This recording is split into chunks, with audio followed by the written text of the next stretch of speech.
Roll call.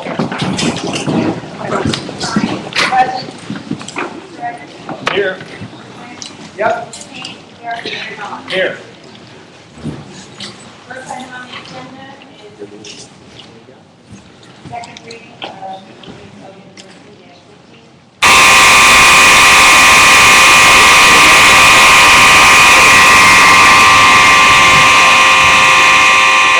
-15.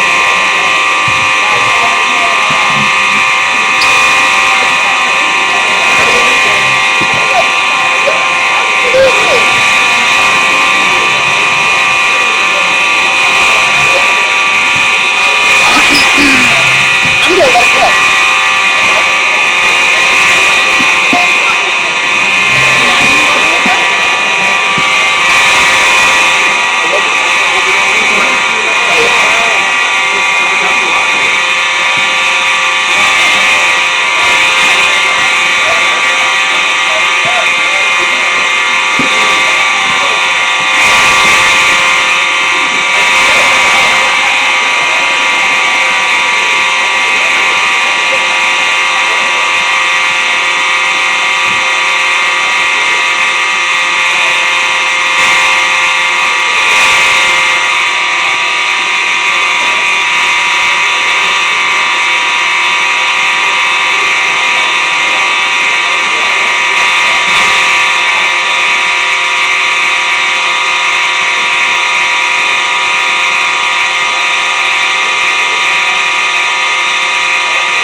Part two. Yes, we're gonna pull this up.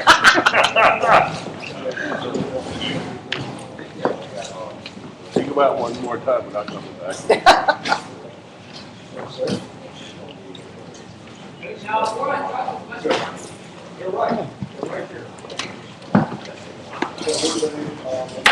Oh, you were explaining this before. I still don't understand.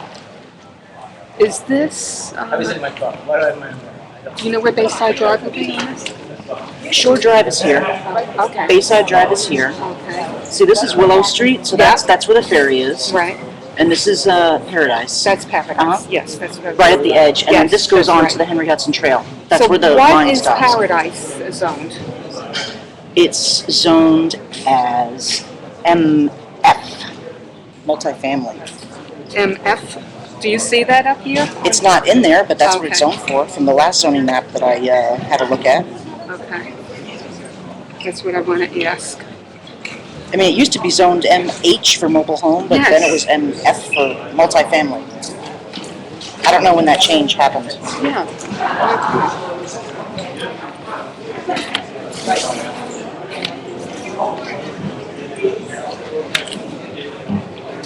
So it's MF now? Is that what you're saying? Right before the Multi-family residential?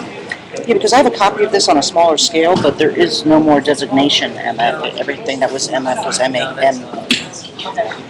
was MF. What can I find out here? Well, this is Paradise Park here. Okay. And this lady was saying that it doesn't say, but she says that it is designated MF, multifamily residential, but this map doesn't say it. It used to be MH, but somewhere it changed. I know. Testing back and forth. Where is she? In Hawaii. Hawaii. Let's see Mobile here. home travels. Let's see. Here's 36. Is it this? Floral? Yeah, that one's Here's right. Lyndon. Here's Ralph. Yeah, it's right here. Here's Willow. It's right here. It is this. And this is East Point here, and this That's is the high rise. and this is a trailer. I mean, mobile home. What Mobile is home. MH mobile home. Could you point out Paradise Park on here? We used to be Paradise Park. As a town engineer. Yeah. Sorry, that's the entire town. Yeah. Paradise would be right there. Yeah. This is it? Yeah. Oops, this here? Wait. It's right here, isn't it? Maybe. Somewhere. And where's the marina and what used to be the restaurant? Is that this? Me, Doris and Ed's? Yeah, no. Oh, The original oyster. Original oyster. Aragon's place. It's right here. That's Aragon's place? Yeah, that's Aragon's because there's Locust Street. This Okay. is Willow Street. So this is the part here, okay.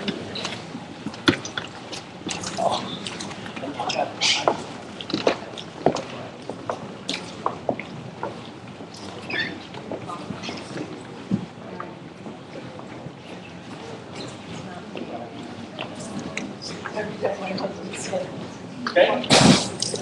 Did the pledge of allegiance, had a fire drill. Now we're back. Carrie, you want to do another roll call? Yes. Ms. Ryan? Present. Mr. Redmond? Here. Mr. Randy? Yes. Ms. King? Here. Mayor Norman? Here.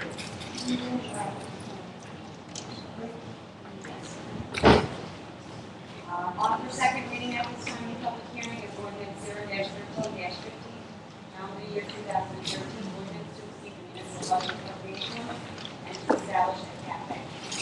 This is published in the July 26th edition of the time, and now we're ready for a public hearing. First, we're gonna have Steve just do a basic understanding why we were doing this. Okay, we are basically,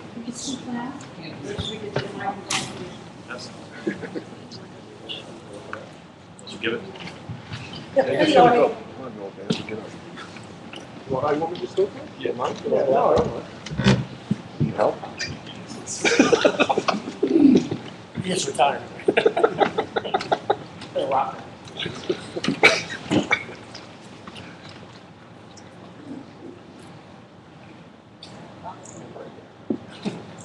Okay. Can everybody hear me okay? No? Can everybody hear me now? Yeah, we're okay? All right, we have on tonight, as part of the budget process, an ordinance that allows the municipality to exceed the budget appropriation cap and to establish a cap bank. We have been working with the state in order to have a budget due to, obviously, the effects of Sandy.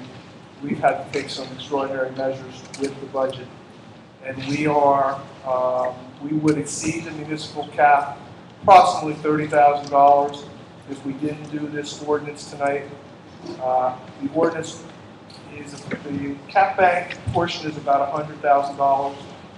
We'll bank about $72,000 out of that for following year's budget if we need it. But in consultation with the state and in preparation of the budget, this ordinance was necessary. It has to be done prior to the adoption of the budget. And it's a public hearing, so if anybody has questions. You don't have any questions for us yet, Paul? We can hear you because you're speaking loud. Okay, so this is no good. It's not I don't, working a little. yeah. But I'll speak up so everybody can, hopefully everybody can hear me if anybody has any questions. Coming closer to the chairs. If anybody has any questions on the ordinance, Where in the ordinance is there any mention of this cap? Name?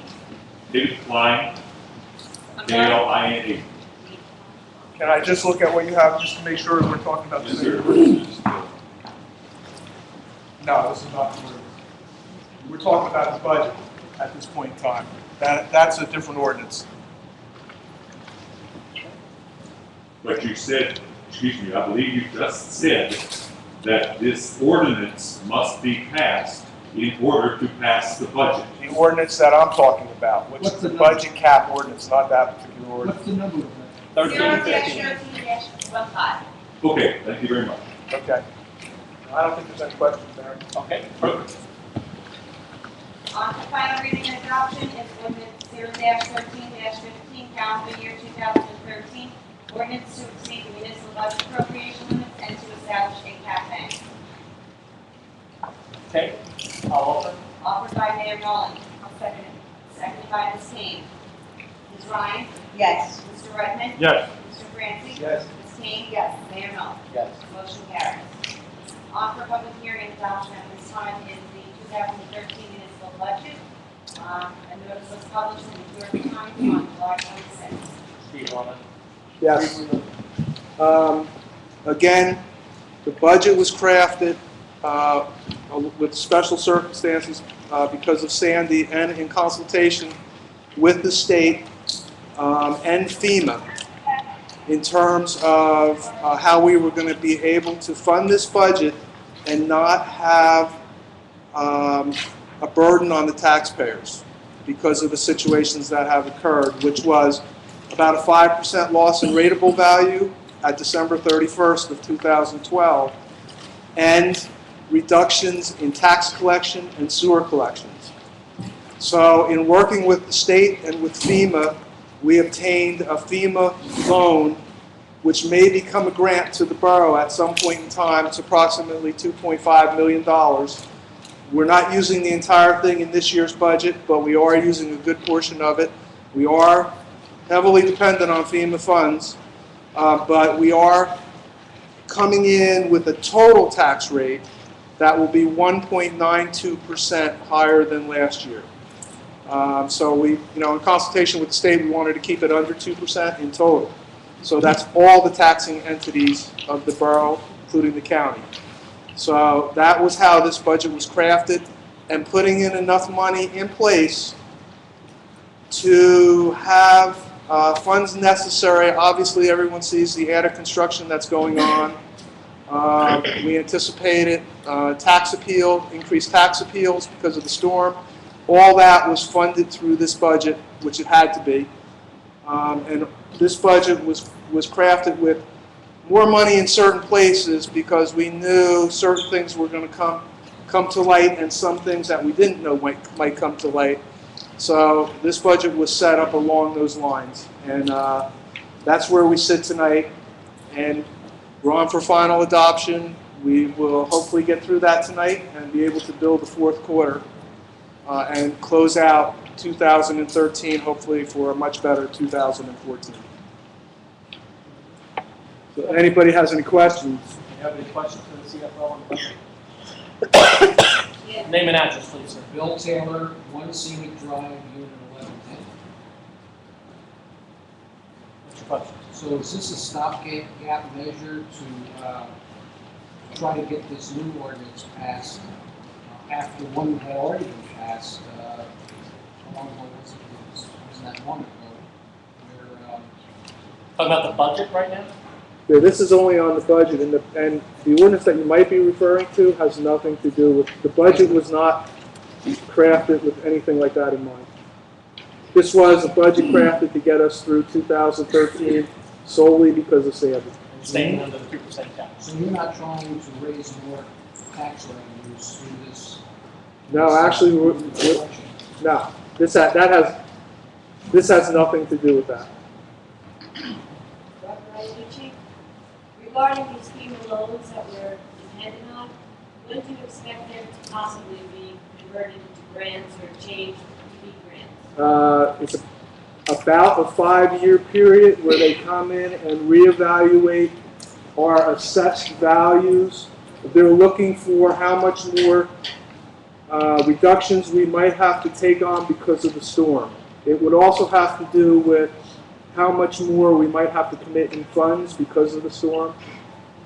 And also, we're contributing for us to have this loan as taxpayers.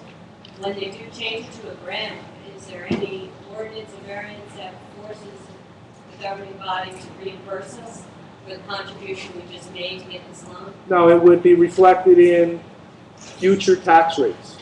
So this particular tax rate has a very minimal increase in it because of those loans. And if they were to forgive these loans out, there's no money in this budget repaying those loans. So those loans are not contributing to anything to do on the appropriation side or an increase in the tax rate. These loans are actually holding the tax rate low. So should it all come to pass that we get a grant, it would be reflected in future rates. Okay, thank you. Okay.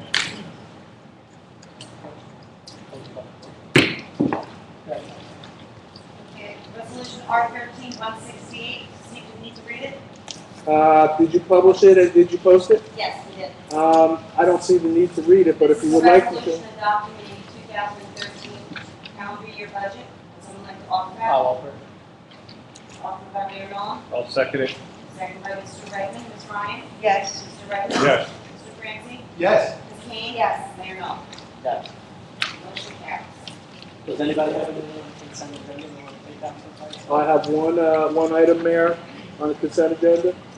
We have to amend the supplemental bill list for L&L paving at Washington Avenue for $39,369.25. And how many, 45? 25.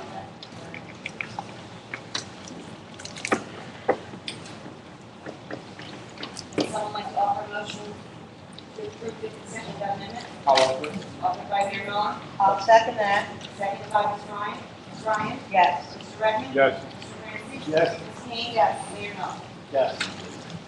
Moving on to other resolutions, resolution R13-174, resolution finalizing ordinance for L&L Paving Company, a decrease of $6,780.75 for Washington Avenue.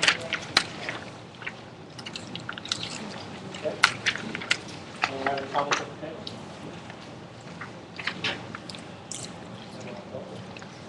for it.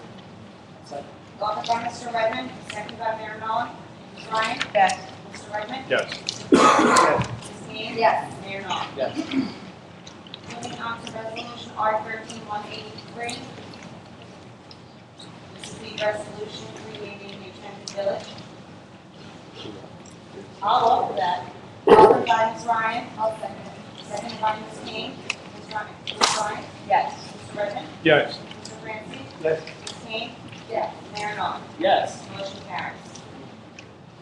On to introduction, setting of a public hearing date is ordinance 0-13-17, a bond ordinance providing for wall reconstruction mandated by the Borough Council and County Council, New Jersey, appropriating $500,000, therefore authorizing the issuance of $475,000 bond or notes of the borough to finance part of the cost thereof. We're setting for September 18th, correct? Correct. All right, I'll offer that. Offered by Mayor Nolan, I'll second it. seconded by Mr. Redmond. Ms. Ryan? Yes. Mr. Redmond? Yes. Mr. Francis? Yes. Ms. Haynes? Yes. Mayor Nolan? Yes. Motion carries. On to introduction, setting of a public hearing date for September 18th, is ordinance 0-13-18. An ordinance of the Borough of Highland and the County of Monmouth, in the state of New Jersey, amending chapter 41 zoning and regulations of the general ordinances of the Borough of Highland concerning setback requirements for houses of the result of zoning expansion. This is for the setbacks, correct? Yes. Based on that, okay, I'll offer you the 18th public hearing. Offered by Mayor Nolan, I'll second it. Seconded by Ms. Haynes. Ms. Ryan? Yes. Mr. Redmond? Yes. Mr. Francis? Yes. Ms. Haynes? Yes. Mayor? Yes. Motion carries.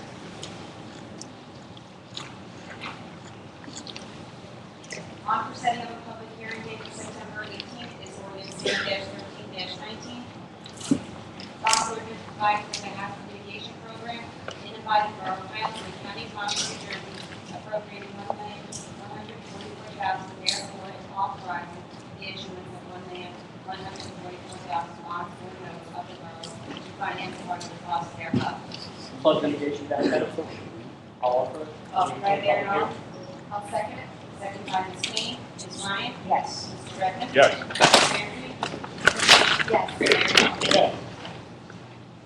On for introduction and setting of a public hearing date for September 18th is ordinance 0-13-20, a bond ordinance providing for the reconstruction of North Street Pump Station in and by the Borough of Highlands and County of Monmouth, New Jersey, appropriating $1,800,000 therefore, and authorizing the issuance of $1,621,923 bonds or notes of the borough to finance part of the cost thereof.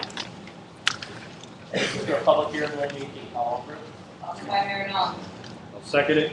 Second by Mr. Redmond. Ms. Ryan? Yes. Mr. Redmond? Yes. Mr. Francis? Yes. Ms. Haynes? Yes. Mayor Nolan? Yes. Motion carries.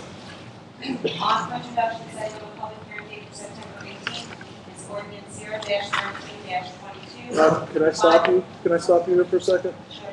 1322 appears to be the same as 1317. It is. Yeah,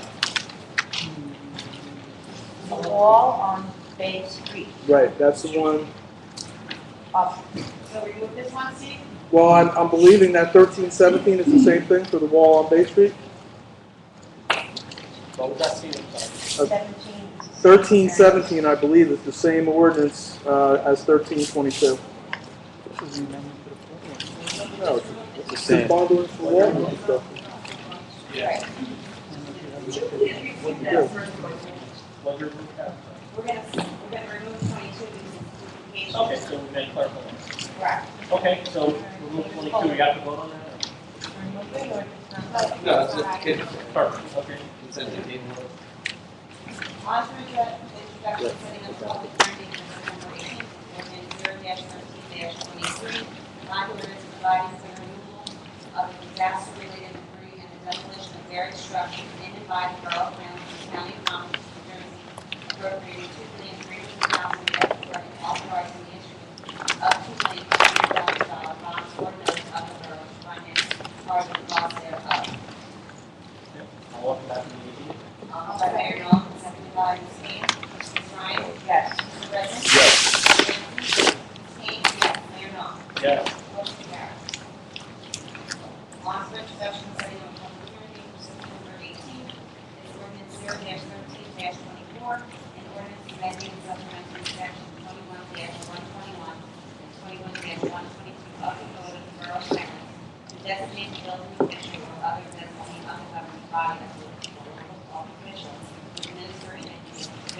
Article 24, Flood Damage Prevention, Part 7, Flood Damage Prevention, of Chapter 21 of the Flagship Ordinances of the Borough. I'll offer that to you.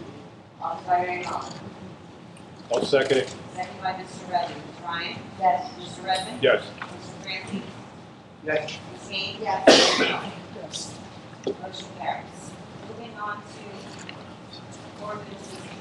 Are we going to switch? Yeah, do the ordinance change to non-park. 1321 at the request of the attorney representing the group. So may I be heard?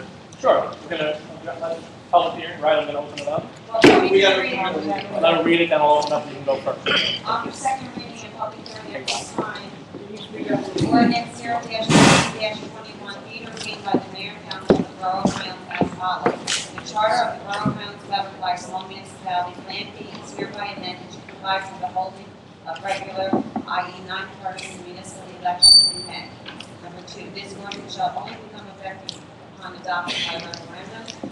And B, the following ballot question will be submitted to be voted on by the Borough of Highlands at the next general municipal election, or if applicable at a special election. Shall the charter of the Borough of Highlands governed by small municipality Plan B be amended as permitted under that plan to provide for the holding of regular, i.e. nonpartisan municipal elections in May?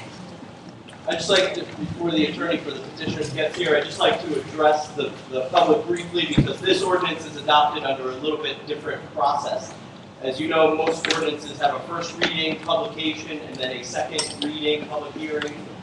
This ordinance was brought to the borough by a process called initiative and referendum, and that's a special law under the Faulkner Act, which is the form of government that Highlands is, that lets the people propose an ordinance. And when it's proposed by petition, like this one was, it's deemed by law to have a first reading. That's why you're seeing it for the first time at a meeting right now as a second reading and public hearing. So the mayor and council opened the public hearing, and the attorney for the petitioner would like to speak, Mr. Providence. Thank you. Hi, good evening, Mayor and Council. Andy Providence of Litwin Province. I represent a group of taxpayers and voters in this town, Highlands United. As the attorney and the clerk have recited, they circulated a petition. They seek to change the present form of government to amend it to a non-partisan form of government, non-party form of government. The committee, the petition committee is comprised of Ryan Britton, Carolyn Brulon, Arnie Foog, Melissa Peterson, and Dr. Kelly Ward. We're very, I assume at this point that the petition has been certified, it's been submitted for your consideration. We thank the borough clerk for her hard work because there are about 400 names that signed the petition that she had to diligently review and make sure that all was on the up and up. As you recited, the ordinance would allow the residents of this town to vote on a referendum as to whether they want to change to a non-partisan system. The Faulkner Act is a little curious creature because I have to say by way of full disclosure, whether you adopt this ordinance or not, the measure will proceed to the ballot in November. They received enough signatures to do so, and that's what the law requires. Should the measure be adopted, nonpartisan municipal elections will be held in May of 2014. The new government will be sitting July 1, 2014. One comment I'd like to make before I hear from some of the group that wants to speak to this. It used to be that nonpartisan municipal elections had to be held in May. And in this case, indeed, the first one does have to be held in May. But the law's been changed, and the new government can then change the election date back to November so that your municipal elections line up with your state and federal elections.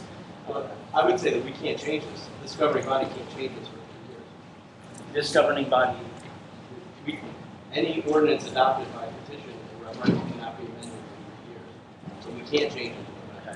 well, the nonpartisan election law does allow you to make that change in a timely manner. I've reviewed the law, I believe that you can, but you're to be advised by your own counsel, obviously. Thank you for hearing me on this, and I know that there are others who would like to speak briefly on this when I get the full agenda. That's okay. Thank you. Everybody's getting the same, we're gonna do it the same way we did, we're gonna do the public hearing on the zoning, the possible change in zoning, everybody gets to talk. You get 3 minutes, we just ask that you please, be respectful, we'll do the same back, and just talk and tell us what you think. Anybody wants to come up, now's the time. This is not the public hearing on the zoning. Right, I was just gonna say, this is just for the nonpartisan election. possible change to a nonpartisan town and elections. Anybody like to speak on it? Come on up, name and address, please, that's all. Morning View, 50 Valley Street. I would just like to make the comment that I think the attorney explained it as well as anyone who was good.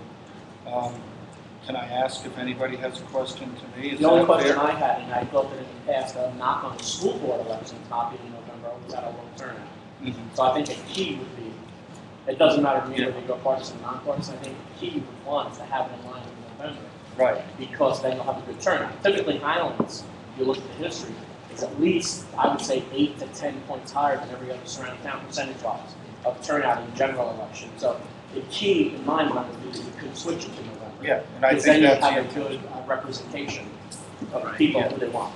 There are a couple of nonpartisan towns who have made that transition. And they did it in a timely fashion, like you were saying? Yeah, the city Okay. of Perth Amboy. So that's something- Yeah, so, but that law was changed in 2010. Faulkner Probably Act for that reason. didn't have a corresponding change, so unfortunately, the first election does have to be in May of 2014. And that was right around the time they switched to school boards, if I'm not mistaken, too. That- We had not a lot of, that read actually come and sign it, and it wasn't a good turnout for school. And there are like 38 municipalities in New Jersey that have this form. Okay, Okay. thank you. Question, or you want to speak to the No, public? I want to ask a question. I hope I don't know about the answer, How many are in Monmouth but County? name and address. Carlos and Monmouth, 62 Broadway. Out of the 20, out of the, Do you know how many top in Monmouth County? I know of Tin Falls. Can't think of any other. I believe it's 13. Kingsburg, Monmouth Beach. No. What was the question? sir? How many are in New Jersey, Monmouth County? Monmouth County. I believe it's 13. Okay. It sounds like it might be 13, probably. Ms. Bucko, I think you were next, I just need name and address. No point using that because it's not working. Okay. Carol Bucko, 330 Shore Drive. I just wondered why this is coming up. Who you asking, me? Well, whoever There was has a the answer. petition circulated by some residents, which they have the right to do. They got the required signatures. It was certified by our borough clerk that they got at least the required, if not more, signatures, and it's something by law that has to come to the council table. So it will be on a, Maybe one of them would like to say why it's coming up. Kelly Ward, 270 Route 36. I'm one of the people that initiated the petition, and we wanted to do it so that the people of Highlands got to choose people who would work on issues in Highlands, not issues necessarily dictated by the county or by the state, but by issues that we chose, and choose people, not parties that would represent us, but rather we would have people representing what we wanted, not the parties necessarily. anyone have any other questions or comments? Now's the time. No? Okay. Close the public portion. On the verified reading at this time is ordinance 0-13-29. ERD by the Mayor and Council of the Borough of Highlands as follows. Charter of the Borough of Highlands governed by small municipality plan is hereby amended to provide for the holding of regular, i.e. nonpartisan municipal elections in May. Okay, so Bruce, no matter what, it's going for the resolution. Right. My opinion is that it's slightly unclear. Mr. Province indicated that if you voted yes, it would go on the ballot in November. I think the statute is a little unclear. I understand the wording of Can the we put it on ordinance the says ballot? that. Well, if you take no action tonight, then it would go on the I ballot. think it should go on the ballot in November, that's something people should decide, my opinion. Because there's costs associated with it, there's runoff, and they did in Jersey City, there's multiple elections, and that's okay, I'm not saying it's bad, that's just the truth. What do you think? I agree. So we're taking no action, but we want to go to the, trial. Okay? Next. Okay, ordinance 0-13-16, we have to first review the planning board findings and the recommendations. Okay, who's gonna do that, Bruce? Well, you were Start it presenting. off? All right, Stephen, Stephen, thank you, my friend. Want to just briefly read all the planning board recommendations or their comments? The planning board has resolved that the ordinance should address the steep slope and small lot issues in order to protect contiguous property owners. It's recommended that the setback provision be added that is protected ridge line and steep slope areas to that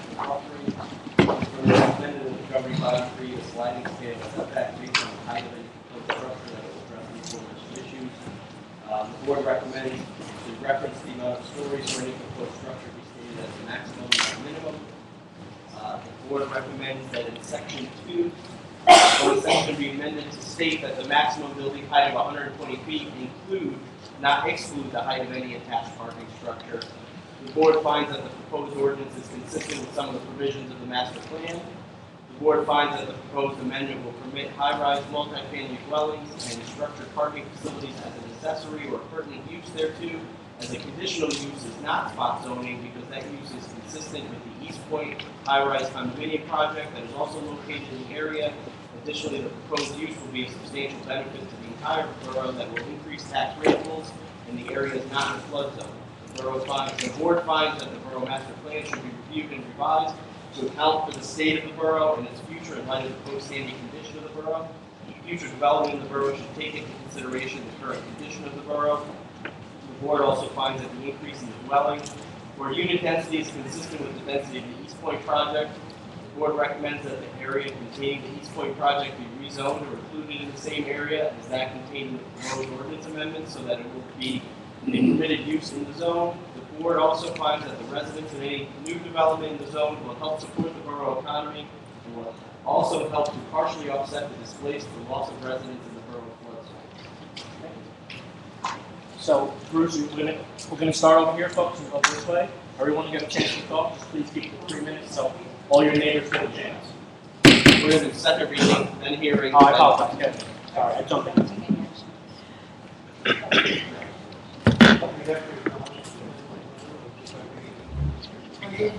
Yes.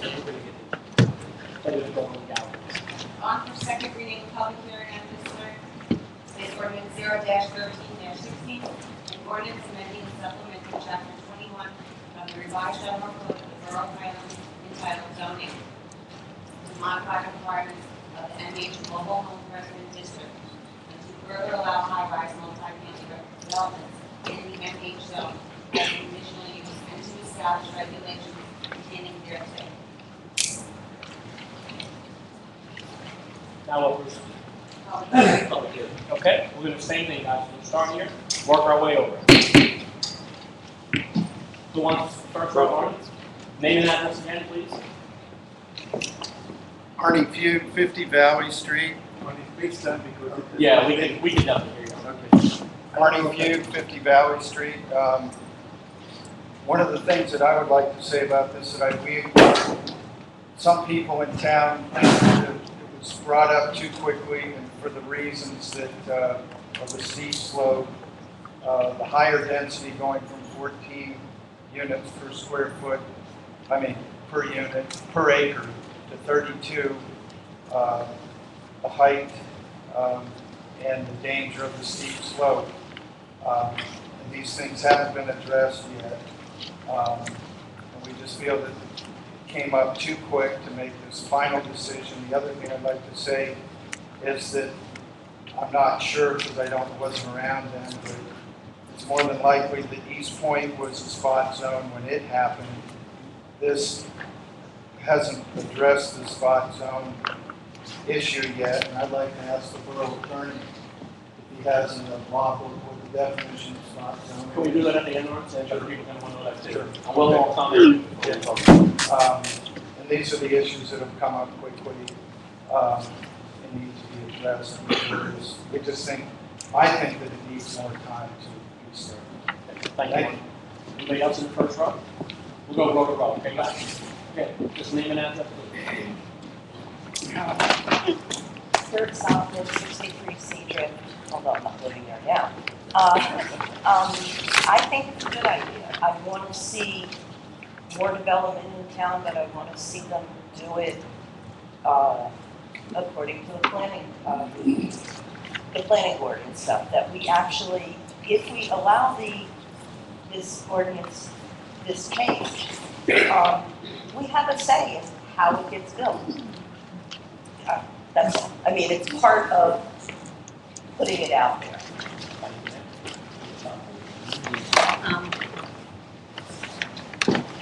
Rachel Stockton, 31 Grand Tour. I agree. I really think we need to, especially now after Sandy, redevelop our town. We need revenue, we need rentables. we need a way to sustain the services in our town. We need to increase enrollment in our schools, and we need to be able to sustain the services that we have, so I'm in favor. Thank you. Can you explain why we need to increase enrollment in schools? Some people think we're overcrowded. We're not overcrowded, And you know this because because I'm a teacher here. We're in her house. I want to be clear. Council Brown? My wife is pushing me in here. I don't have. I don't know. Okay, name, address, and Ken Braswell, 62 Gravely Point Road, also owns commercial property and a business in Highlands. And I'm on the zoning board. I've been there for, we don't know how many years now. About 20. You know, I know this is a tough issue for a lot of people. There are many who fear it because of change. Some people fear it because of what might happen to the hill. But I assure you that those kinds of fears are really unfounded and not to be worried about. Before anything substantial gets built on the hill, there will be plenty of engineering done to make sure that that doesn't happen. And any concern about who does the engineering and who owns the property and the contractors who might ultimately build it all have something in on it to fudge the engineering numbers. None of them want to do that because they won't get any insurance if they do stuff like that. They won't get any more customers if they do stuff like that. For their own benefit, they don't do stuff like that. Even though we don't know who they are. We only know the property owner at the moment.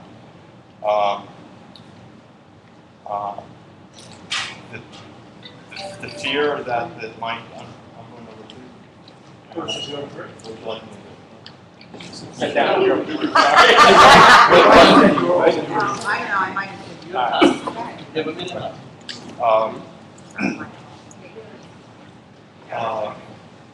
What we have to consider is the predicament that we're in. The town, even before Irene and before Sandy, the town is not sustainable as is.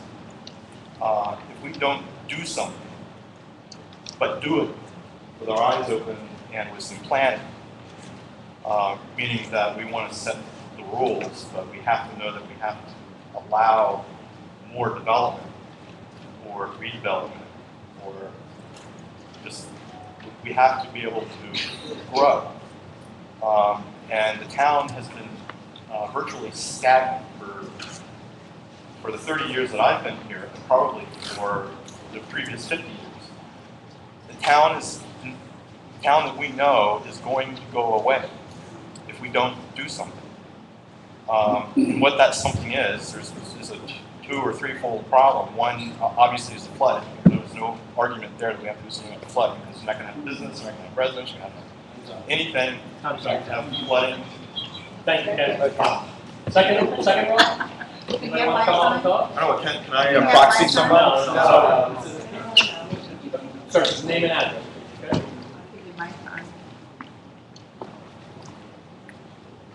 South of Tuckalita, I live in 156, Bayside Drive. Okay, sorry, guys. Yeah, South of Tuckalita, I live on 156 Bayside Drive. What I am concerned is that really, I don't understand what effects it has on the rest of the property. It's not clear to me from the papers that I read that is this the only property that gets affected, or is it for other areas along the waterline of Highlands? It's not clear because there are no maps showing what they're doing. You're talking about? But that's an existing map. It doesn't show the future, what you could pretend to do. It doesn't show. There's no way to know that. That would be up to planning. But how can you plan anything if you don't show it on a map? How can anybody make an intelligent decision, either on this side or this side, if you don't show it in writing? If you don't show it on a map, what is affected? It's useless. This meeting is useless. All this is saying is that this is a permitted use. There's no plan to put something there right now. But permitted use could be 50 feet into the water, could be underneath the cliff, it could be, I mean, it doesn't mean anything. It's not by the ordinance, it's not. It's a meaningless statement. If you don't say, it affects this block, it does not affect this block. If it affects the all of the waterfront, it's one thing. If it only affects this particular site, then it is spot zoning, regardless what you say in writing. You by saying writing, it doesn't make it true. Because you are, right now, the way I understand it, it's one lot. Now, if you're saying that it affects everything in town, say so. Show it on the map. Show it in writing. Say so. Block, number. You're not sure what you're talking about. Somebody else does. So I think it should be made clear before you make any decision, because this decision is based on nothing. Just feelings. That makes no sense. Thank you, sir. Anybody in the second row?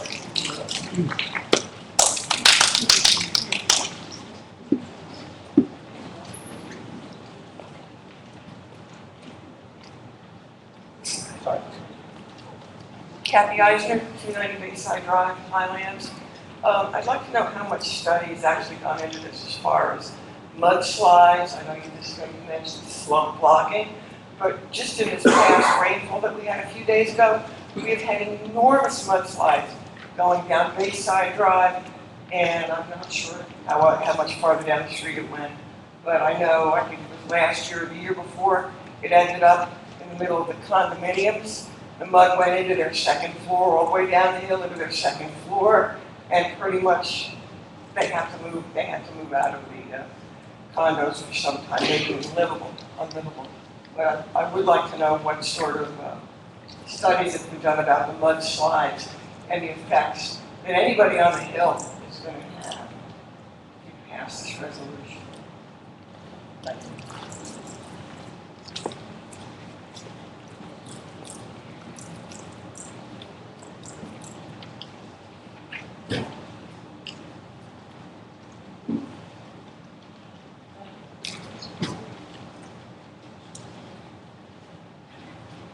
Hi, my name is Carol Hankey. I'm 280 Bayside Drive, and I have the privilege of looking up at the top of the east every day of my life. And I'm waiting for it to fall down and land in my front yard. I'd like to thank the board for neglecting to send notification of this meeting to me and the other residents of the area.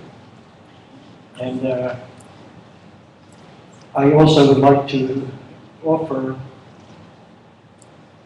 the public of this town the privilege of having an entire EPA study done by the government pertaining to the slump and the land, the hill, the slides. I can't even cut a tree down without having the approval of the township. Now you want to put up a 9-story apartment building? I don't think so. I don't think it's going to happen. And I think it should be a vote taken by the general public. Thank you.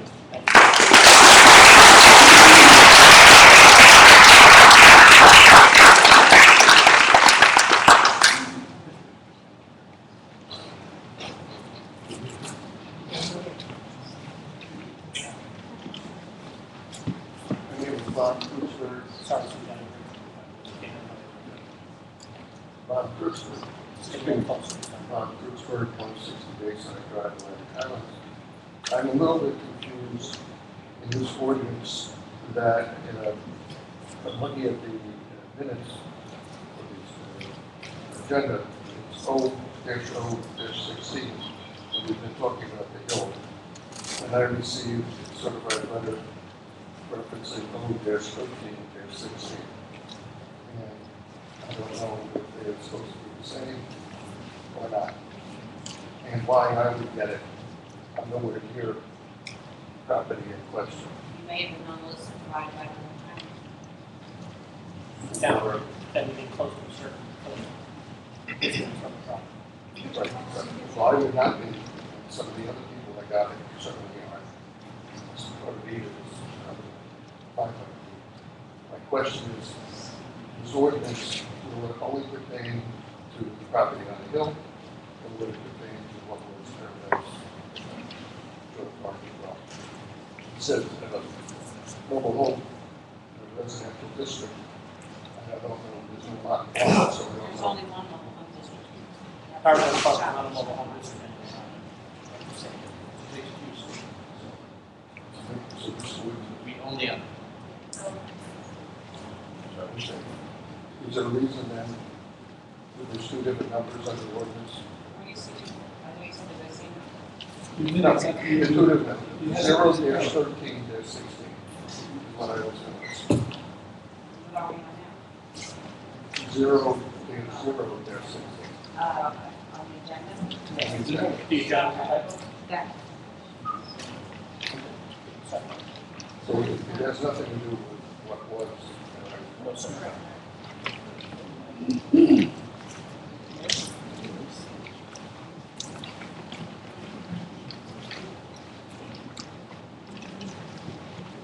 Kathy Kreutzberg, 160 Bayside Drive.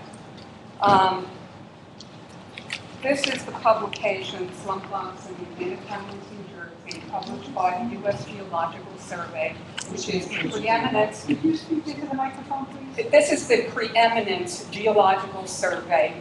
They track the earthquakes. They do California. They did a very complex study of this area. You have a copy of it. To keep it simple, this is not fear-mongering. In summary, they say the causes of the processes that lead to the slides have been summed up in this way. Physical agents at work to produce slides are principally water and the weight of the slope-forming material and gravity stresses. We cannot control rain, high-frequency vibrations, and construction vibrations, along with rain, is what undermines the stability of the hill. If you were back here long enough, you would remember that Ocean Boulevard once went in front of East Point. It was not closed off. You could go all the way around East Point on the water side. There was a petting zoo up there. There was plans to do another high-rise up there, but Atlantic Highlands had the sense to say no. The stability of the hillside is terrible. I walk every day on Bayside Drive. There are more road cones out there. It's fairly single-lane traffic. We fear not being able to get fire trucks up there in the case of an emergency or ambulances. It's closed off from the Highland side because the road is so diminished.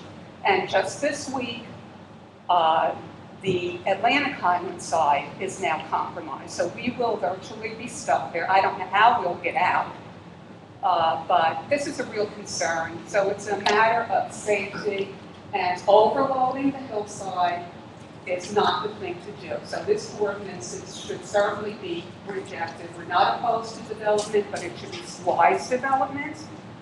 Just like you don't want to build downtown without raising houses up. You don't want to put a great big high-rise on top of the hill next to East Point, which already weighs a lot of tons.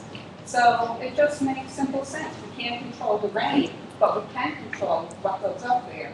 So consider the safety and welfare of your residents. Thank you.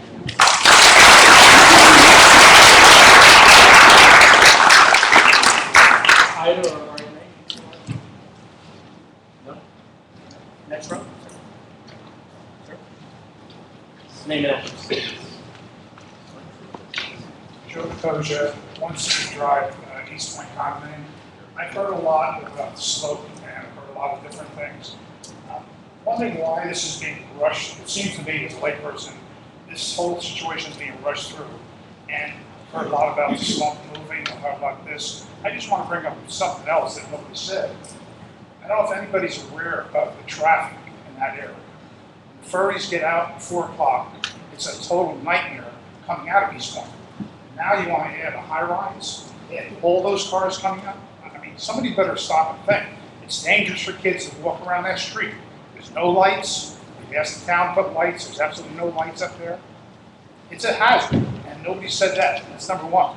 Number two, have they forgotten about the 2 slides that have come downhill in the last 2 years or so? It seems to me that, I know we want to go further. I know we want to develop things. The last time I can remember, a year ago, one of the boards passed a low-rise. We have no objection to a low-rise, spread it out, residential homes, 2-family homes, or whatever it's going to be. But to set high-rises up that high, put that kind of pressure on the hill, I think everybody should stop and think about it. It's not very wise. Thank you. Thank you, sir.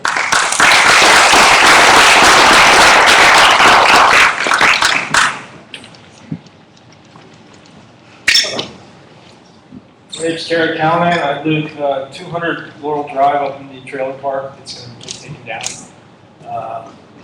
Reading said that it would help the entire town. As someone being chucked out of their house, I'd like to say not the entire town. There used to be a gas station on the highway where the gas station is now, and the well at the bottom of the hill, when you used to look at it, you could see the shine, like you know how oil on a puddle. And it was talked about how water coming through the cliff loosens it up, but you're talking about oil, and the whole hill could give way like a greased pig. And if one of the buildings goes, it can take the other building with it. And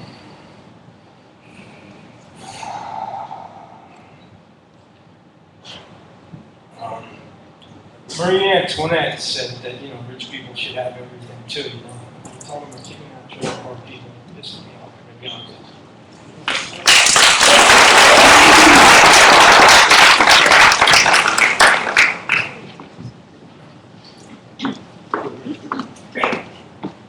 I'm Pat Nicoja, I also live in East Point. I just have a question for the board. It has been rumored, and I do not know if it's only a rumor or not, that one of the possible uses for this area is for low-income housing. Is that so? Low-income housing, it's not true. I don't know that you can make that zoning wise, that's a criteria you have townwide, and that would be a site. I would hope that I mean, should. am I right? Yeah, I mean, We can't say. we can't answer that question. Not because we can't, we just don't know. There is no. Before, Oh, okay. Sandy Highlands had almost 3 times its minimum amount of raw housing that we require. Okay. Before Sandy, I don't know the numbers yet, it's just so. Okay, should that come up in the future, I hope that would keep in your mind excuse me. I was asking about low-income housing.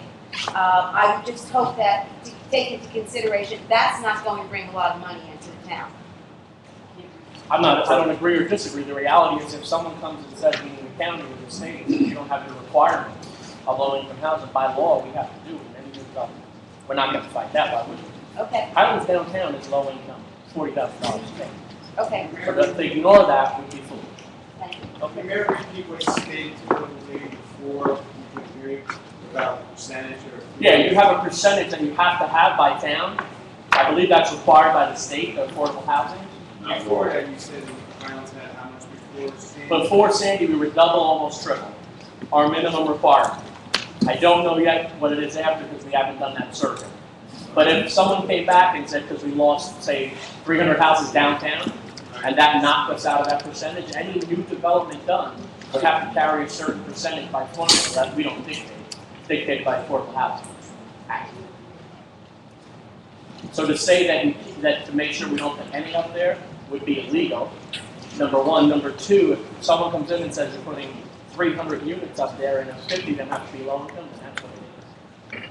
That wouldn't be something I personally would take on that. Someone in the next row after this, someone in this row, or in that same row, I'm sorry, sir, do you want to speak in the green shirt? No? Is anyone next to you? I can't see my policy.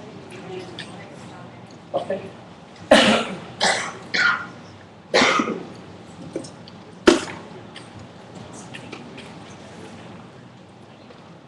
Good evening, I'm Carol Kannerkowski, Kulovich, 262 Bayside Drive.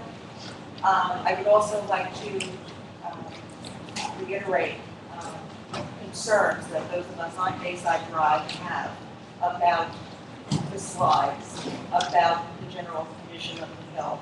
And one other item, which this gentleman touched on briefly, which is the fact that DEP is involved with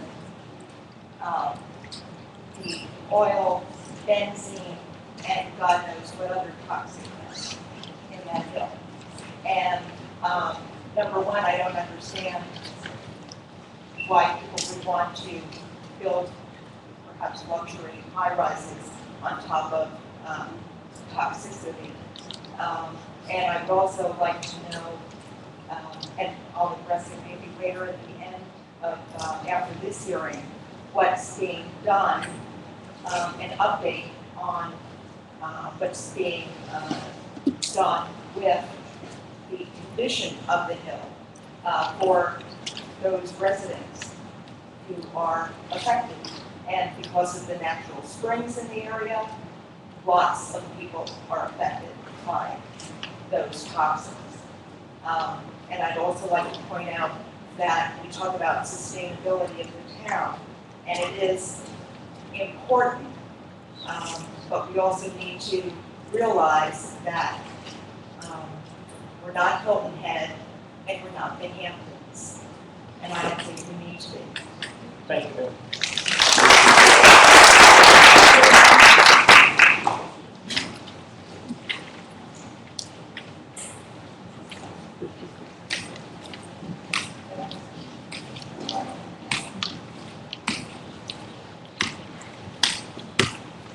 On Manuel 268 Bayside Drive. The lawyer said there's not a fire in this property. And what the hell are you pushing this for? Because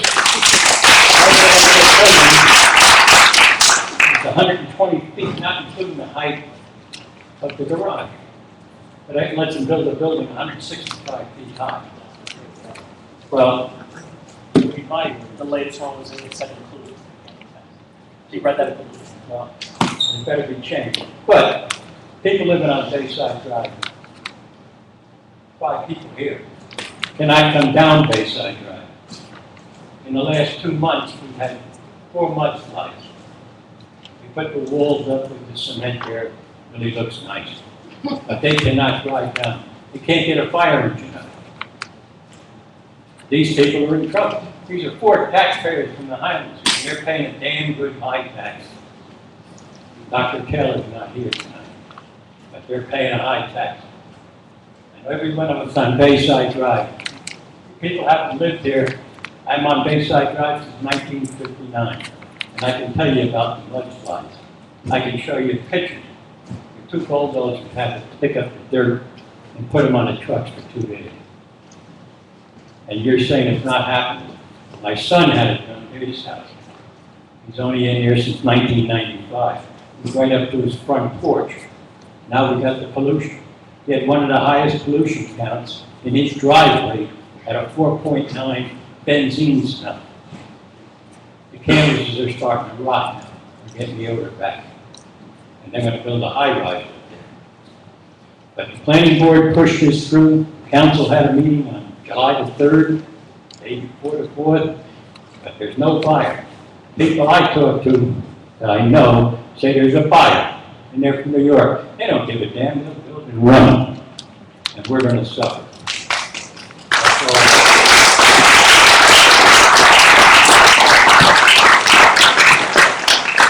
On this end of the, ma'am?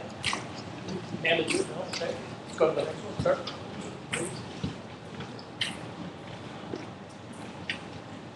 Hi, my name is Bill Eiler, 11 Hillside Road, Atlantic Highlands. I also own a couple properties in Highlands, and I've lived here on and off since 1988. I think it's disrespectful to phrase this as a rateable, anti-rateable argument. It does a disservice to everybody in the audience. The problem is, it's disrespectful to phrase this as a rateable versus non-rateable argument to everybody in the audience. What we're hearing tonight is a lot of questions and need a lot of good answers. This is a process that takes it out of public comment. By making it a conditional use permit to a magic thing that fits a giant's face that we don't know what it is, nobody can say where it sits, what it looks like, how it's going to affect everything, and what its weight's going to be. That would be what a variance would do, and if this is such a good project and the entire council is behind it, then let it go through a variance process with an actual plan and an actual buyer and an actual comment process the way the law is intended. From what I've read from Paul and Jennings' prior decision, this is the clearest case of spot zoning that could possibly exist, and the court warned the town about it. It's going to be another 2-year expensive legal fight. Why don't we do the right thing, take a breath, put it through a variance process, wait for a buyer to be identified. I believe the owner is in the back of the audience here and might be able to answer some questions. But we need to have more time. There is no reason to rush this through and preclude the public comment by making it a vote that takes it out of the variance process. That's the minimum I can say about it, never mind my opinion about whether a tower is good or not, whether East Point adds to the fabric of town, or whether 4 more East Points will add to the fabric of town. How about thinking about the fabric of town before you shed it and spread it and sell it apart? That's all I have to say on that, but the process is wrong right there, and it's got to be changed.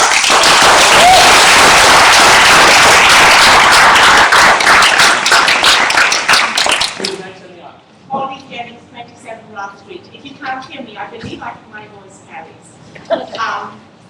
I have 2 serious issues for the board.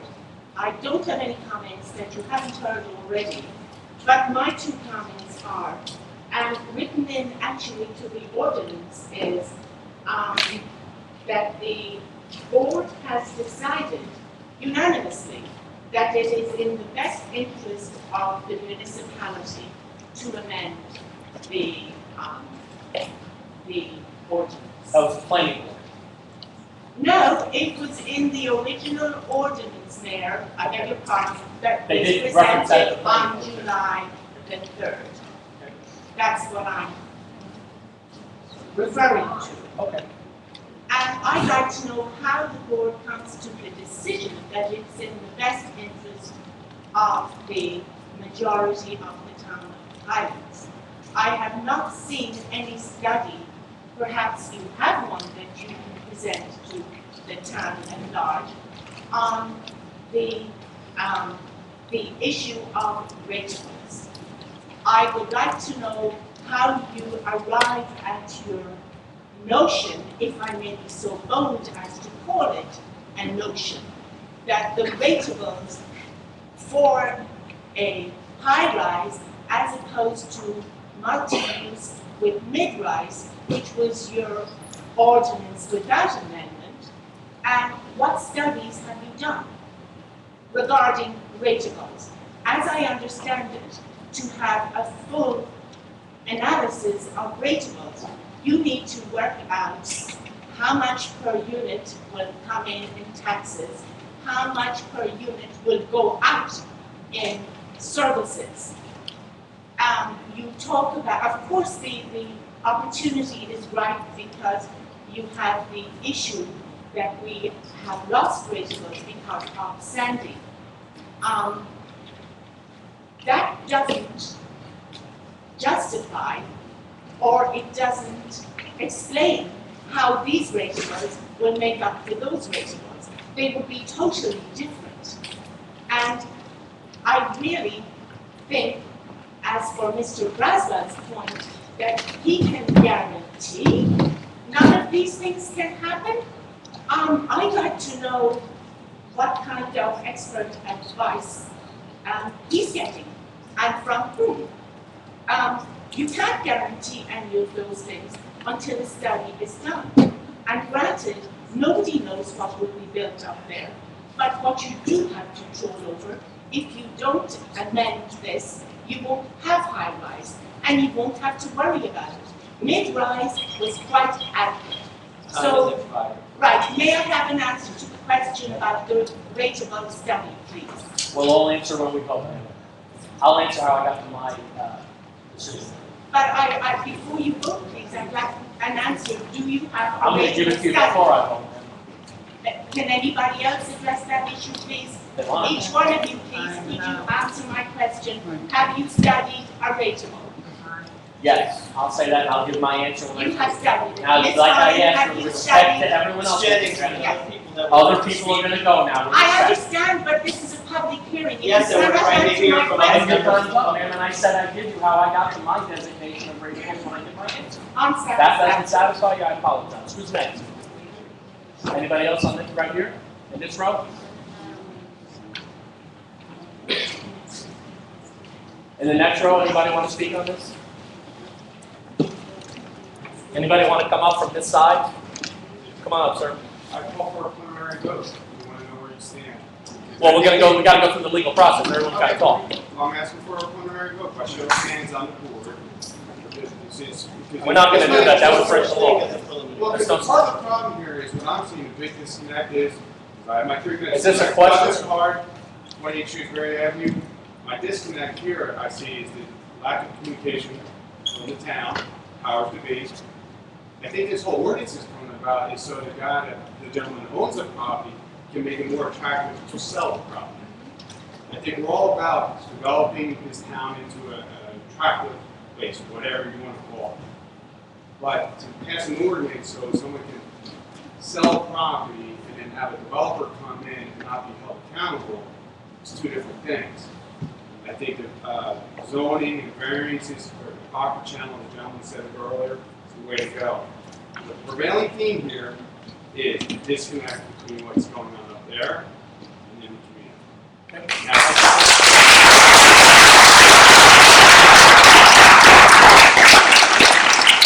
Anybody else on this side want to? Okay, we'll start here. Mr. Britt. It's okay, no? Ladies? Second one. Name and address, please. John McAleer, 52 Barbary Avenue. My comments are actually a recap of concerns I expressed to this body on August 3rd when an emergency meeting was held. Sorry, July 3rd, thank you. No, thank you very much. July 3rd, an emergency meeting was held on the eve of a holiday. What we were told by the mayor and one of our councilwomen was that, well, we've been talking with a lot of people for like 6 months now, but we don't know anything specific. I'm going to echo the concerns. Site-specific. Site-specific, Site plan, correct. like that. That's correct. Nobody knows anything, but just in case we're going to do this. But there was this all-fired rush to have an emergency meeting on the eve of a holiday, when at least one council member was out of town, and there will probably be a poor turnout from the community. The slope issue, I'm not going to go into, that's been talked about plenty tonight. Evidently, I'm not going to give an answer on the question I was going to ask about whether or not ratables had actually been studied. So I'm not going to answer that. What I would like to know is an answer from everyone at the table. Does anybody here have any knowledge of a deal, a plan, a transaction that's in the works? I think we already said that at the last meeting. The answer is no. For all the You said you had nothing specific. Okay. Okay, thank you very much. I think everybody said that at the last Why meeting. do we need an ordinance? Melissa McAleer, 52 Barbary. So I wanted to address some of the comments that were made in the Speak to the mic, please. my voice carried as well. I wanted to make some comments about what was being said in terms of our concern about development. We are very much interested in developing this town. We are not looking to have Pier Village. We're not looking to have Jersey City downtown. This is why we moved here. We're one of the newbies, and we like a town where we can have our children grow up, where we can feel safe, where we don't have a bazillion people running through, where we're not congested all the time. And I think this is really concerning to me that everybody keeps talking about this supposed hypothetical, yet nobody has the decency to be honest about this.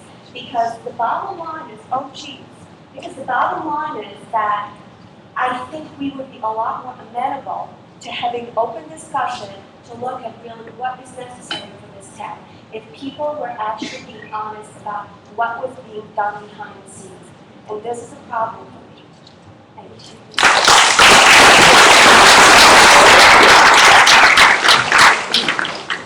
you. Name and address.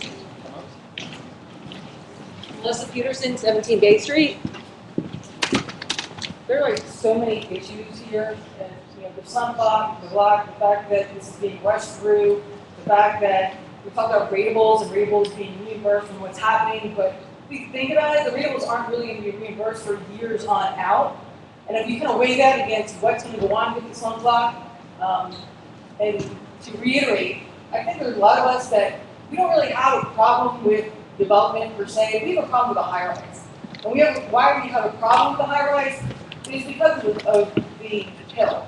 Because since I've been here for 11 years, there have been numerous mudslides. You talk to other people around the area who've been here a hell of a lot longer than I have, and you see what happens. Well, there are certain people that aren't necessarily by there, so you don't necessarily worry about that. It's not your backyard, you're pushed by the water, so who cares? You have to care. You have to look at everything.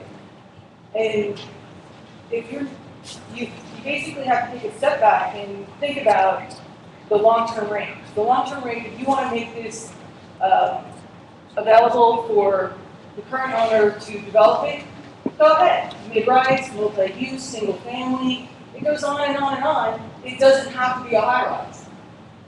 And that's it.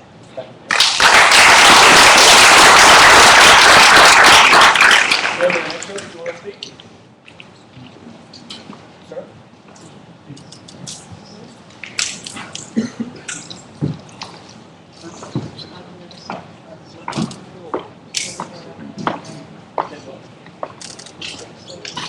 My name is Henry Stover, I live at East Point. I did send in correspondence to the council before this meeting. Some of what I'm going to say has already been said, but let's start with the financial analysis. You were speaking to the mic. I'm going to speak to the mic, but I want to look at you. Okay? Holden Jennings asked you a question about the financial analysis. Now, you're the mayor. You represent this town. You're supposed to communicate to us why you're doing something before you vote. So have you done a financial analysis? And does that financial analysis show that it benefits the community, even with the abatements? Yes. And you're going to stand by that? Absolutely. You're I'm going going to say it before we vote. Okay. Swamp block issues, I've dealt with this with the enclave. That was really never completely resolved because uncertainty was not addressed. Environmental and ecological considerations, I think they still have problems. Let me just go with one point you made. And Pauline Jennings raised that point. It is not a trivial thing to worry about slope stability. I agree. And so, I object to that. I appreciate that, but I wish I could explain why I said that, and I would be happy to. Some other time. It was mentioned that a high rise, and we went over this with the enclave, the traffic. We still haven't really completely addressed that as a council and as a planning board. I'm not too sure that this is not spot zoning because my understanding of spot zoning, it's targeted so that someone benefits. So I think it is spot zoning, and we have some guidance in the ruling on spot zoning from the court. The ordinance process has been rushed. I can't find any meeting minutes on your site that deal with your conclusions, the rationale for how you make a vote. So if you're going to make a vote on something like this and there's a financial analysis involved, I'd like to see it. I'd like to run the numbers myself. That's all I have to say. Okay, thank you, sir.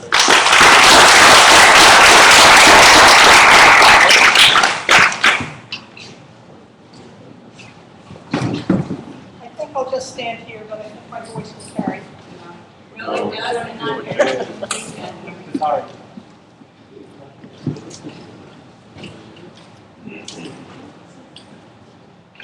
I don't know where to begin.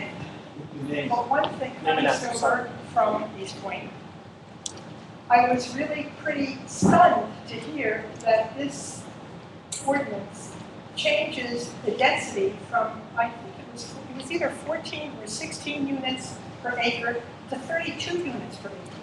What are people thinking? Let me just tell you that at East Point we have 166 units.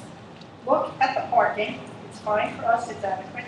But what I have heard, maybe it's rumor, I don't know, I have heard that there's going to be 400 units plus at this property. It's not one high rise, they're proposing 3 buildings. Think of the parking that goes along with that. Think of the traffic associated with that. I just can't imagine what's happening. I remember the history. I sat through those planning board meetings, and at the end of it, it seemed like it was all a waste of time because it was a rubber stamp. I know a little bit about spot zoning, and I don't think it is up to Highlands, the governing body, or the people to rush to maximize the profit of one particular property owner. That is considered spot zoning.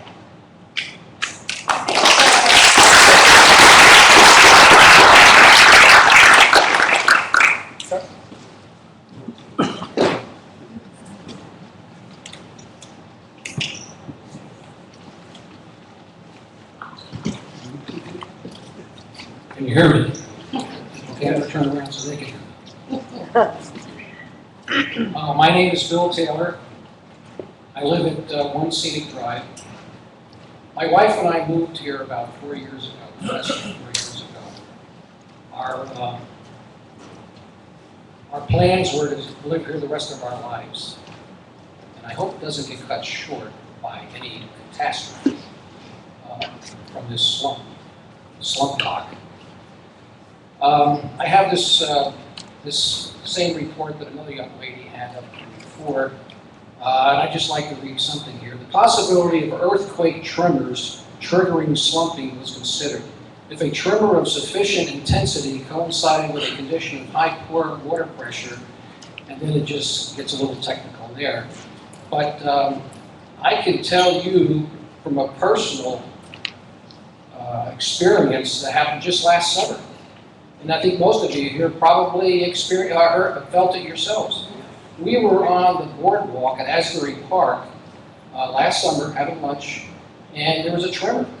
The boardwalk started shaking. So tremors in this area are a real possibility.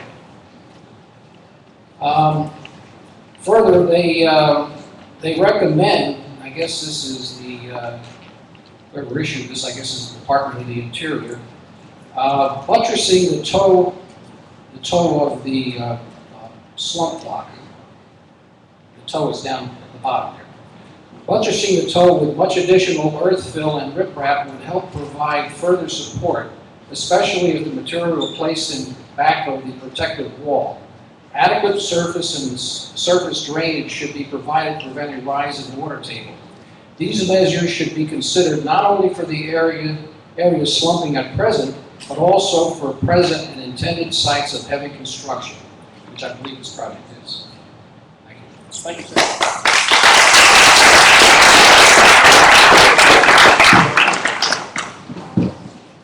Ma'am, sir, do you want to come up? Ma'am, do you want to come up?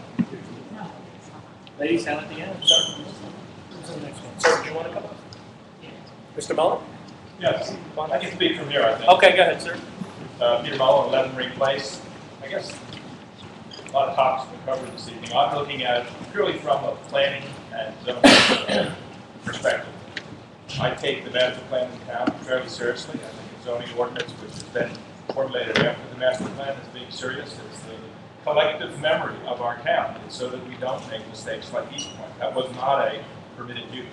I think that this is likely, or likewise, not an appropriate thing to do. Early zoning was based on maintaining the character of neighborhoods, and they judged projects by just seeing whether it was in character. Then they developed systems of determining whether things were in character. They started establishing setbacks, heights, densities, floor area ratios, lot coverage, all those things, in order to try and establish and control development, so that good development or desired development took place, and disallowed non-compatible uses. Right now, the single-family density in the areas surrounding this community is somewhere between 3.1 and 11.6 units per acre. The proposal is for 32. It's 3 times that amount. And what's East Point for you? 35? Forgive me. Forget that, right? East Point is there, but as I said, East Point is an anomaly. And I think probably inappropriate for the planning board to consider that in trying to develop consistency, because it currently is not a permitted use. The density is way in excess of the highest density permitted in town. The height is extremely higher than anything. 45 feet is our current maximum height in the borough. We're going to 120 feet. I think that is a big jump from what we have. that was my next point, that so our units are 3 times the density of the surrounding area. You can't remember, only East Point isn't the only neighbor. There's an R2.03 district in the same area where the densities are much, much lower, and it's much, much less lot coverage. Remember also that this property has a lot of non-developable land that is, you can't build on it because it is so slow, which concentrates this extreme density into an even smaller area of flat land on top of this. The master plan, again, I'm a proponent of writing things down and keeping a collective memory. The master plan specifically says that it's important to stop high-density development, which isn't in character with the surrounding neighborhood. And I think the surrounding neighborhood is an R2.03 single-family home neighborhood. One of the tests, I also believe that this is spot zoning. I think that the benefits accrue to one property owner and the benefits that accrue to the town, which I believe from the planning board report, are included. Thank you, Mr. Mullin. Ms. Dibble?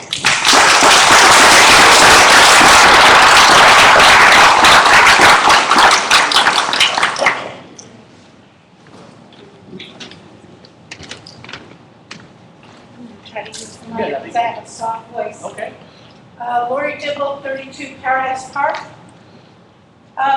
First, I have 2 points that I'd like to make. The first is that the municipal land use law says about the notices and hearings on amendment to zoning ordinances, that a notice pursuant to this section shall state the date, time, place of hearing, the nature of the matter to be considered, and identification of the affected zoning districts and proposed boundary changes if any by street names, common names, or other identifiable landmarks, and by reference to block number as shown on current tax duplicate in the municipal tax assessor's office. I believe that the notice, 200-foot notice, was deficient. And my second point is that the Borough of Highlands has just embarked on a long-term planning process where we've received about $100,000 in grant money to hire planners to do planning post-Sandy. And really the only reason that this is being pushed is because a developer came to the business partnership and that was brought then to the mayor and council.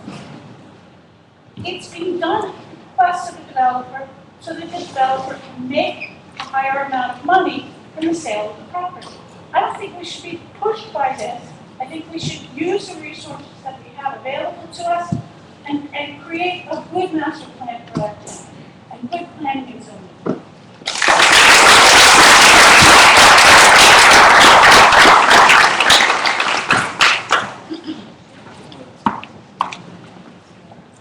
David Klein, resident 1 Scenic Drive, East Point.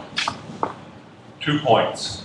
First, section M10A, residential buildings at 120 feet, not including the height of attached parking structures. That's the real issue. And that's part B, structured parking 45 feet. Parking structures may not be located underneath. That's the key issue. They're going to be underground, or they're going to be 165 feet tall for the building. Okay? So, do we want 45 feet of blasting and drilling and crushing the land a couple of hundred feet from the slip block? I think not. I would like to suggest an amendment that you strike low parking structures may be located underneath. I suggest that you strike underneath from that. Attached, adjacent, not a problem. But I think that digging and blasting is going to be the prime cause of the whole slump block issue. If you have ratables for this new development, what happens to the ratables when East Point loses its certificate of occupancy? That's a real problem, folks. That's a lot more money at East Point ratables. If they lose their certificate of occupancy because of the slump block issue, we've already lost the front lawn, the back lawn. We can't drive around that already. So I think that you better be real thinking very deeply about whether you can make this change. And I suggest that one of the best ways to mitigate or reduce the problems that we're going to have with this thunderous blasting and underground construction is to, in section B, remove the word underneath.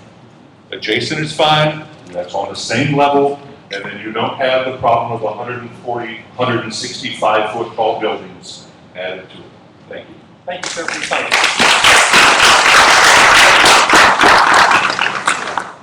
No? Rob? Anybody standing want to go? Oh, I didn't see you, sorry. Rick? No, come on up. John, did you want to go after? You know, the last time I spoke in this building, I'm getting post-traumatic stress disorder because I was sorry, Craig Bars, 102 Portland Road, Athens. See, there I go. Get to that. I was in the 6th grade, I was in a play, and I got stage fright. Ruined the whole play. Walked out on stage, forgot what I was going to say, and screwed up the whole play for all the kids. So I might have the PTSD. I hope that's not going to happen. In the Asbury Park press today, a lot of people had mentioned it's not about ratables and so on. Can everybody hear me? No. No? Okay. How's that? This article happened to be in the Asbury Park press today. Jersey Shore mayor priced out of home by property taxes. Frank, it's not you. Thank God. Mayor of Jersey City Shore is selling his waterfront home because he says he can't afford the property taxes. There are at least 2 locations in this town that have been sitting derelict because development applications were either denied or discouraged by the opposition to develop, the culture of non-development. There were issues brought up that why doesn't this go to the variance procedure instead of a zone change? I can tell you that developers do not want to come into this town because of the reputation it has for non-development. Look at how long Bolerman has taken to develop that property on the marina at the end of town. Developers will not come into the town. There's a derelict building across from Cumberland Farms. Couldn't get it. Developer came in, wanted to do something there. Had to go through all kinds of engineering before the board would even consider listening to him. By the way, I have a lot of very good friends who are opposed to this, and that concerns me. And of course, the Kreutzbergs are one. It's very difficult for me to speak in opposition to very good friends and acquaintances, many others besides the Kreutzbergs. But I just feel that this zone change has to take place in order to encourage a developer to come in. The design, the engineering can be addressed during the application process. Peter Mullen, you just indicated the master plan doesn't call for it. Peter, you got to look up from the master plan. Okay, look up and look at the town. Look at the. Sorry. The town is dead, so look up from the master plan and look what's around it. Thank you, Craig.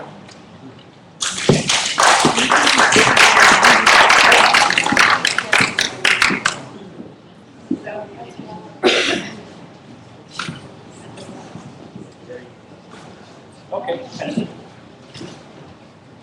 Okay.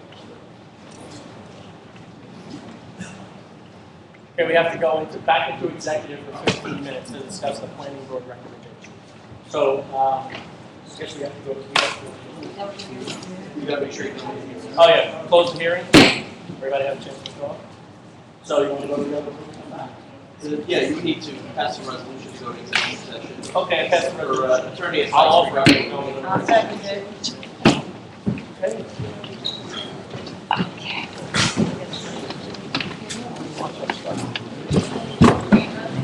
Aye.